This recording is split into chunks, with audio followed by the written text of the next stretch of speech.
Greetings all. Jeremy Thomas here at Six Methods Martial Arts and Swordsmanship Academy. And today we're going to change pace a little bit, as you can see, and talk about JSA, or Japanese sword arts, the very basics of them. Now, if you're here for the Kung Fu that we usually do, worry not. We'll only have about one JSA entry per every 5 to 6 videos. The rest will be Kung Fu material and sword reviews, so stick around. This will not start flooding up the uploads. But I thought today was a good day to talk about it, since everybody seems to be watching Shogun. So let's talk about that. The weapon I'm wearing right now, okay, the Shoto, or Wakizashi, okay, this was the sword that the samurai could keep on all the time, in any place, no matter what. So even in feudal Japan, lots of establishments, restaurants, tea houses and stuff would require samurai to leave their long katana by the door or the foyer, or they weren't allowed to take it in with them. Same thing when they were visiting castles, stuff like that. Long swords had to be checked in, okay? They were not permitted in a lot of places, even in feudal Japan, especially after the Tokugawa consolidation of power. But that's neither here nor there. But what they did have was the right, if you were samurai, you had the right to wear your short sword at all times to prove this. This is kind of like a sheriff's badge or any other official badge. This was a samurai's badge to let people know that that's who they were and the authority they had. Okay. Now, as far as training goes, hardly ever do we start out anybody on a wakizashi or two swords at the same time, Nito-ryu or Nito-waza. Okay, you're going to start with your basic uchi-katana, or as we know now, the shortened katana. Okay, blade up, and let's take a look at a few of those. So for those beginners interested in this type of training, this is the first tool you're going to want to buy. A bokken, the proper term, bokyuto. Okay, it's a wooden sword. Okay, comes in several types of wood. I like akagashi and shiragashi, which is just Japanese red oak and white oak, respectively. This one's the red. Okay, this one is a little bit slimmer, more like a Shinkage-ryu style, or Yagyu Shinkage-ryu style bokken. It came from a craftsman in Minato Ward, Osaka. So this is one I don't use quite as often to bang around with, but I do use it for drawing practice. Okay, it's a little bit longer. All right, and that's just something you're going to have to figure out, is what works for you as far as length and how easy it's going to be to get the blade out of the scabbard, because that's so important. That point where the kisaki, the tip of the blade, leaves the scabbard, is so important. Next up, we have a steel sparring katana. Okay, this is from Kata Armory. This is the Iaijutsu model, which I just picked up recently. Okay, if you'll notice, the blade's got a huge fuller in the middle. Okay, the front edge is flat. There's no edge. Back edge is flat. And the tip is very rounded, and also has a plastic covering piece for it during sparring. Okay, on to shinken. Okay, live blades.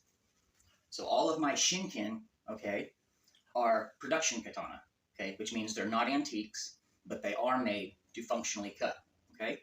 This is probably the cheapest I have in my collection right now, of full size. This is from Sword and Armory, one of their Munetoshi water dragon katanas. I picked it up from my good friend, Matt Brown. Thank you, Matt.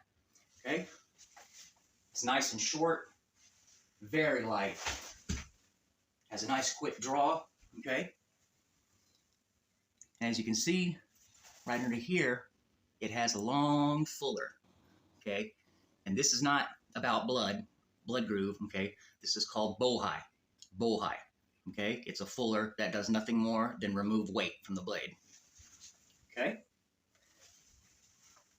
For the $150 mark, man, this is a really great cutter, especially on soft targets, bottles, bamboo, fresh bamboo. It's a really fun sword to play around with, and I'm really glad I picked it up from Matt. Thank you, brother. All right, now we're out of the 150 mark and we're up to the 300 mark. Okay, this was the first shinken I ever purchased. Okay, and it is a Ronin katana, Dojo Pro. Okay, and let's take a look at the blade here, because this one's a little bit different. As you can see, unlike the previous example, This does not have the fuller, okay? That's one solid chunk of metal. So this would be described as a no-hai. Get it? Bow-hai or no-hai, okay? They have called this blade dotanuki, okay? Dotanuki translates to torso severer. Now, in the old days, the Bizen school used to make dotanuki. However, there's a lot of speculation, argumentation about whether or not this is really the dotanuki geometry and profile, or whether it's something else. But either way, this has more steel, it's heavier, and it has a slightly deeper curve than the first one we looked at, okay, which was a shinogi zukuri, which is the most common type, okay? This has got a little bit of a longer kisaki, okay? And it's a tank, okay? If I had to take one of these out, you know, to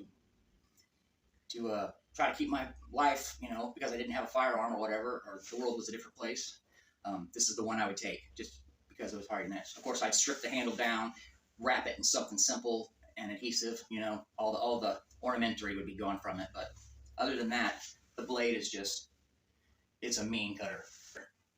This is my custom I had made by Ryan Sword, who did, for me, an excellent job. Okay, it came to me exactly as I wanted, with the whitewood saya, the green ito and sageo. Okay, the sageo is this cord that everybody sees hanging or tied to the hakama. Okay. I don't really care for the fittings as far as, you know, the brass.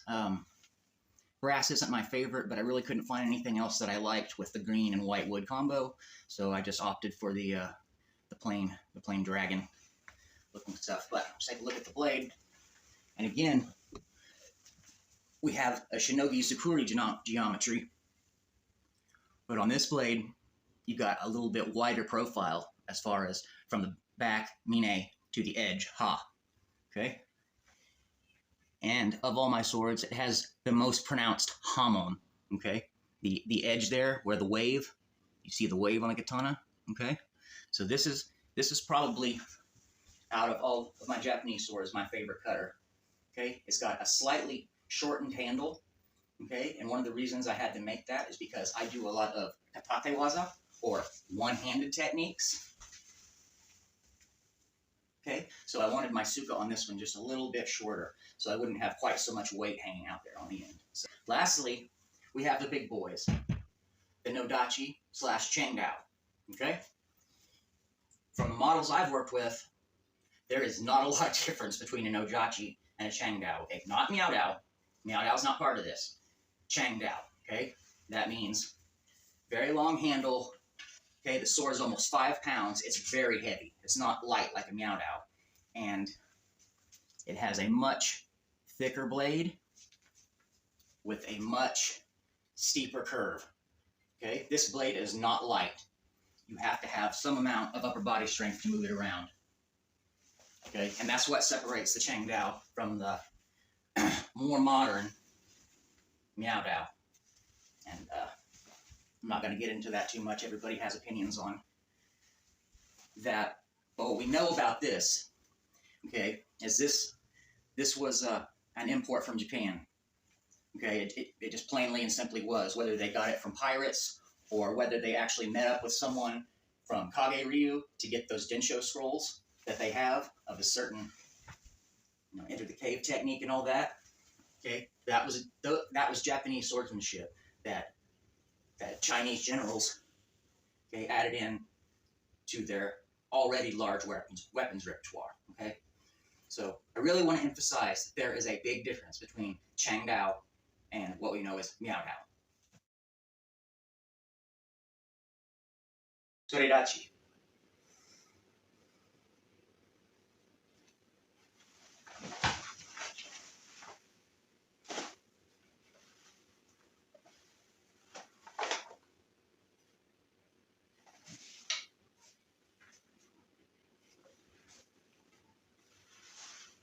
Somapuri.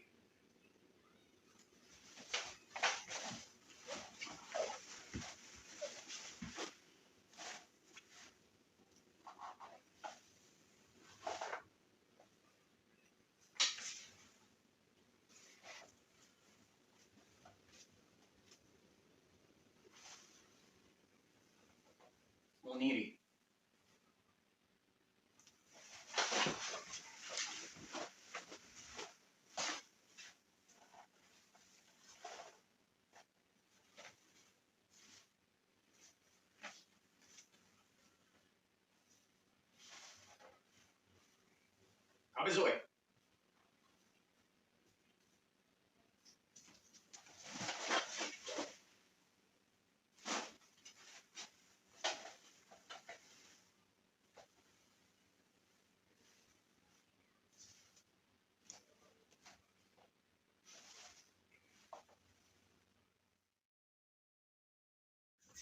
So, if Iaijutsu, Iaido, is something you think you want to try, the two pieces of equipment you need are a Bokito, Boken, preferably with the sheath, but not completely necessary, okay, and a belt.